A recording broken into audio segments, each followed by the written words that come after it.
Central vista redevelopment project पिछले कई महीनों में बहुत बड़ी कंट्रोवर्सी का सेंटर बन गया। कुछ लोग कहते हैं इसके जरिए आपके चुस्की खाने के अधिकार को छीना जा रहा है और वहीं कुछ लोग कहते हैं कि हिंदू तालिबान का कोई एक प्रोजेक्ट है। तो आइए देखते हैं सेंट्रल विस्ता के रीडेवलपमेंट की क्या जरूरत पड़ी, हम नई पार्लियामेंट क्यों बना रहे हैं और क्या है इससे जुड़े हुए कुछ आर्ग्यूमेंट और उनके पीछे की सच्चाई। The National Archives are next building and the Indira Gandhi National Center for the Arts are set to be demolished, part of the government's Central Vista project. आज का दिन भारत के लोकतांत्रिक इतिहास में मील के पत्थर की तरह है। भारतीयों द्वारा भारत के संसद भवन के निर्माण का शुभारंभ हमारी लोकतांत्रिक परंपराओं के सबसे अहम पड़ाव में से एक है।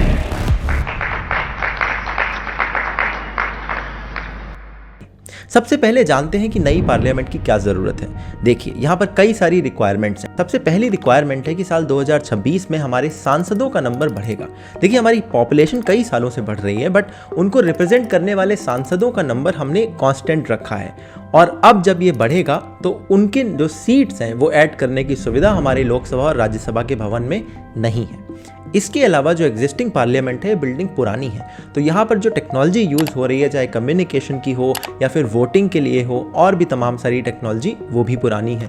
इसके अलावा मेंटेनेंस करने के बावजूद भी इस बिल्डिंग को चलाए रखना थोड़ा सा मुश्किल हो रहा है। इसके अलावा हमारी बिल्डिंग अर्थक्वेक प्रूफ है या नहीं है हमें नहीं पता, क्योंकि कुछ सालों पहले जब इस पर रिपोर्ट मांगी गई तो पता चला कि हमारे पास इनके ओरिजिनल ब्लूप्रिंट अवेलेबल नहीं है, तो हम ये असेस नहीं कर सकते कि एक्चुअल में बिल्डिंग अर्थक्वेक प्रूफ है या नहीं।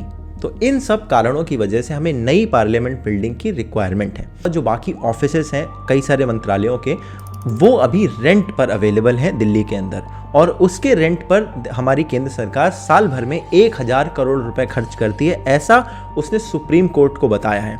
और चूंकि ये ऑफिसेस दूर दूर अवेलेबल हैं, इसलिए हमारे अधिकारियों को और मंत्रियों को एक ऑफिस से दूसरे ऑफिस जाने के लिए कई बारी जाम में भी फंसना पड़ता है। सेंट्रल विस्ता रीडेवलपमेंट प्रोजेक्ट में ये सारे ऑफिसेस और नई पार्लियामेंट एक जगह बनाई जाएगी ताकि आपस में ईजिली ये लोग कम्यूट कर सकें, हमारे पास नई टेक्नोलॉजी, नई बिल्डिंग्स हो और हमें रेंट भी ना देना पड़े। अब बात करते हैं कि ये प्रोजेक्ट आखिर शुरू कब से हुआ। नई पार्लियामेंट की रिक्वायरमेंट हमारे पास है, ये बात साल 2012 में ही हमें पता चल गई थी। उस समय के केंद्रीय मंत्री जयराम रमेश जी ने पार्लियामेंट में कहा था कि एग्जिस्टिंग पार्लियामेंट को चलाए रखना संभव नहीं है। 2018 में शशि थरूर जब बाहर गए और उन्होंने कोई एक पार्लियामेंट देखी तो उन्होंने वापस आके कहा कि हमारे यहाँ की चेयर्स वगैरह अच्छी नहीं है, अब लगता है हमारी बिल्डिंग को अपग्रेड करने का टाइम आ चुका है। और फिर उसी के बाद ही इस प्रोजेक्ट का कंटिन्यूएशन हुआ, करंट सरकार ने इसे आगे बढ़ाया और अब हम इसके कंस्ट्रक्शन की तरफ बढ़ चुके हैं। ये नई बिल्डिंग में आपको क्या क्या चीज़ें मिलेंगी, किस तरह की टेक्नोलॉजी ऐड होगी, क्या उसका डिज़ाइन होगा, उसके पीछे का पर्पस क्या है, कौन से तरह की चेयर लगेंगी, ये बहुत इंटरेस्टिंग चीज़ें हैं। और ये चीज़ें 2 घंटे के एक वीडियो में आपको मिलेंगी जो कि CEPT के यूट्यूब चैनल पर अवेलेबल है। आई हाईली रिकमेंड आपको वो वीडियो देखना चाहिए, क्योंकि वो बताते हैं एग्जैक्टली कि हमें इस एरिया में क्यों रीडेवलपमेंट की जरूरत पड़ी। अब बात करते हैं इसके अगेंस्ट कुछ आर्ग्यूमेंट की। पहला आर्ग्यूमेंट है कि पैंडेमिक चल रही है, इस दौरान इतना खर्चा इस बिल्डिंग पर करने की क्या जरूरत है। तो आइए खर्चे पर बात करते हैं। हमारी नई पार्लियामेंट का खर्चा 900 करोड़ रुपए के आसपास है और इस पूरे प्रोजेक्ट में 20,000 करोड़ रुपए का खर्चा होगा, जो कि 3 सालों में किया जाएगा। तो 1 साल का खर्चा तकरीबन 7,000 करोड़ रुपए हुआ। अगर आप हमारे सिर्फ और सिर्फ वैक्सीन का बजट देखें तो वो 35,000 करोड़ रुपए है और पूरा हेल्थ केयर बजट के लिए पैसा जो एलोकेट किया है वो 2 लाख करोड़ रुपए से ज़्यादा है। ऐसे में इस 7,000 करोड़ रुपए के खर्चे को अगर हम रोक भी दें और वो सारा हेल्थ केयर पे लगा दें, तब भी हेल्थ केयर के एग्जिस्टिंग बजट के कंपैरिजन में तो बहुत सागर में एक बूंद के बराबर की बात हुई। दूसरी बात है, कई लोग कहते हैं कि घर में अगर कोई बीमार होता है तो क्या आप घर का दूसरा कमरा बनवाते हैं। ऐसे लोगों को अपने आर्ग्यूमेंट को थोड़ा इम्प्रूव करना चाहिए, क्योंकि सरकार, परिवार अलग अलग चीज़ें होती हैं। सरकार एक एंटरप्राइज की तरह ऑपरेट करती है जिसके अलग अलग बिजनेस हेड्स होते हैं और हर बिजनेस हेड के लिए उनके बजट में एलोकेशन होता है और एक बिजनेस हेड के पैसे को उठाकर दूसरी जगह डालने में कोई सूझबूझ का काम नहीं है, अनलेस कि वहाँ पर पैसा खत्म हो गया हो। अब जब हेल्थ केयर में ऑलरेडी 2 लाख करोड़ रुपए से ज़्यादा पैसा एलोकेटेड है तो उसमें 7,000 करोड़ रुपए डाल भी देंगे तब भी क्या इम्पैक्ट आएगा भाई। तो अलग अलग हेड्स अलग अलग काम कर रहे हैं तो उन्हें वैसे ही चलते रहने देना चाहिए। दूसरा आर्ग्यूमेंट ये आता है कि हमारी इकॉनमी तो डाउन जा रही है, ऐसे में क्या हमें खर्चे करने चाहिए। इसका जवाब यह है कि एक्चुअल इकोनॉमिस्ट कहते हैं कि जब इकोनॉमी डाउन जा रही हो तब इंफ्रास्ट्रक्चरल प्रोजेक्ट में ज़्यादा खर्चा करना चाहिए। इसका फ़ायदा ये होता है कि सरकार की तरफ से जब ऐसे प्रोजेक्ट में खर्चे होते हैं तो वहाँ पर सामान भी लगता है, वहाँ पर लोगों को जॉब मिलती है, वापस से पैसा लोगों के बीच में पहुँचता है तो वो लोग और सामान खरीदते हैं, आगे पैसा वापस से मार्केट में डालते हैं, जिससे ओवरऑल जीडीपी की वृद्धि होती है।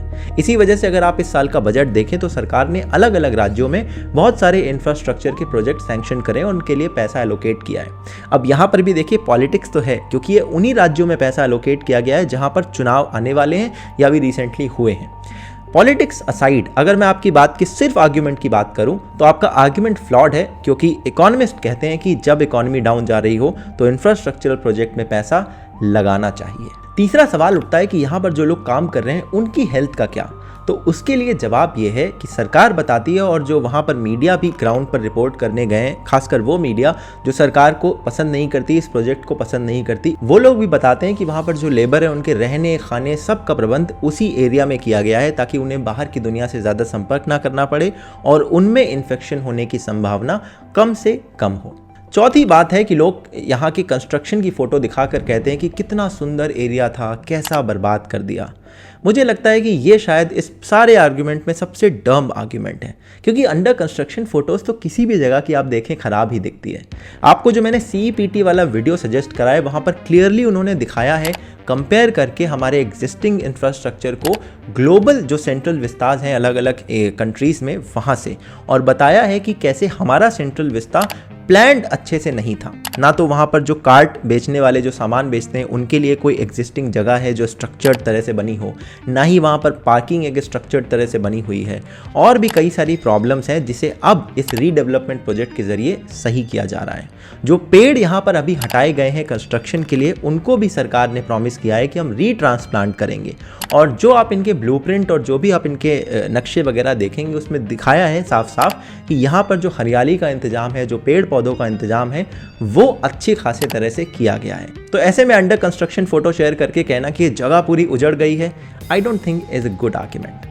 हाँ, इसके अलावा कुछ लीगल आर्ग्यूमेंट भी दिए गए, जैसे कि इस प्रोजेक्ट के लिए एनवायरमेंटल क्लियरेंसेस को प्रॉपरली लिया गया या नहीं, यहाँ पर जो कुछ एरिया पहले पब्लिकली नोटिफाइड था उसको गवर्नमेंट लैंड की तरह नोटिफाई करने के लिए क्या प्रोसेस यूज़ किया गया, या फिर यहाँ की जो लोकल म्यूनिसिपल कॉर्पोरेशन की बॉडी है उसको शामिल करने की बजाय एक दूसरी बॉडी को लाकर यहाँ पर ये प्रोजेक्ट रन किया जा रहा है, तो उसके पीछे के लीगल बेसिस क्या है। चूँकि ये लीगल आर्ग्यूमेंट है तो इस पर डिस्कशन भी कोर्ट में ही होना चाहिए। इनमें से कई सारे पॉइंट्स पर सुप्रीम कोर्ट में ऑलरेडी डिस्कशन हो चुका है और उसकी मेजॉरिटी बेंच ने फैसला सुनाया था कि हम इस प्रोजेक्ट पर स्टे नहीं लगा सकते। इसके अलावा दिल्ली हाई कोर्ट में भी किसी ने पिटीशन फाइल करी जिसको हाई कोर्ट ने कैंसिल करते हुए उस इंसान पर 1 लाख रुपए का फाइन लगाया। तो कोर्ट्स ने भी इन पर स्टे लगाने से मना कर दिया है। और इसके कंक्लूजन में मैं बस यही कहना चाहूँगा कि जो चुस्की सेलर्स यहाँ पर पहले थे वो वापस आएंगे, मगर इस बार उनकी दुकानें ज़्यादा अच्छे से प्लान तरह से रखी जाएंगी। यहाँ पर जो एरिया में पेड़ हटाए गए हैं उनको रीट्रांसप्लांट किया जाएगा। And last I checked, Taliban was blowing up buildings, not reconstructing the old ones। हमारी बिल्डिंग सच में बहुत पुरानी थी और उसमें कई सारी प्रॉब्लम्स थी जिसकी रिक्वायरमेंट हमें अभी से नहीं साल 2012 से बताई जा रही है, और इसीलिए हमने नई पार्लियामेंट बिल्डिंग के लिए तब से तैयारियां शुरू भी कर दी थी। बाकी जो ऑफिसेस हैं जिनके लिए सरकार हर साल 1000 करोड़ रुपए का रेंट देती है और वो दूर दूर होते हैं जहाँ पर आना जाना मुश्किल है, उनको एक जगह पर लाना अच्छा काम है और इससे शायद हमारे प्रोसेसेस भी और स्मूथली रन हो सकेंगे।